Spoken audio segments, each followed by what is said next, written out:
एक बार की बात है, एक जंगल में एक बहुत प्यारा सा छोटा सा हिरनी रहती थी। वो बहुत चंचल थी। वो एक जगह ज्यादा दिन तक नहीं रहती थी। दूसरों हिरणों की तरह उसको झुंड में रहना बिल्कुल भी पसंद नहीं था। इसी कारण वो सारा दिन इधर उधर घूमती रहती थी। एक दिन वो हिरनी घूमते घूमते नदी किनारे आ पहुंची। उसने सोचा कि अब वो बहुत थक चुकी है, तो उसने सोचा कि अब वो थोड़ा पानी पीकर वही नदी किनारे आराम कर ले। तभी एक शिकारी से झाड़ियों के पीछे से झुककर उस हिरण को देख लिया। जैसे ही हिरनी ने शिकारी को देखा, वो बहुत बुरी तरह से डर गई थी। शिकारी को देखकर हिरनी वहां से भागना शुरू कर दी। कुछ दूर जाने के बाद हिरनी को एक मकई का पेड़ दिखा।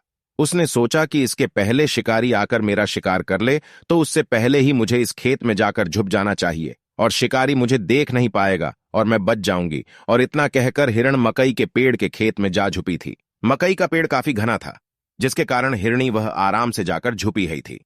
शिकारी ने उसे बहुत खोजा, पर वो नहीं मिली। बहुत देर तक खोजने के बाद हिरनी नहीं मिली, तो वो शिकारी बहुत थक चुका था। हिरनी ने सोचा कि अब वो बच जाएगी, और उसने सींच की। अब तक तो शिकारी भी चला गया होगा। हिरनी बड़े आराम से मकई के पत्तों को खाने लगी। खेत में से आवाज सुनकर शिकारी समझ गया कि हिरनी इसी खेत में छुपी हुई है। शिकारी बिना वक्त गवाए हिरनी की तरफ अपना तीर चला दिया, और वो तीर सीधा जाकर हिरनी को लगा। हिरनी ने सोचा कि जिसने मुझे शिकारी से छिपने के लिए जगह दी, जिसने मुझे सहारा दिया, उसी को मैं खाने लगी। हिरनी ने कहा, मैंने बहुत मूर्खता का काम किया है। इतना सोचते ही हिरनी तुरंत मर गई।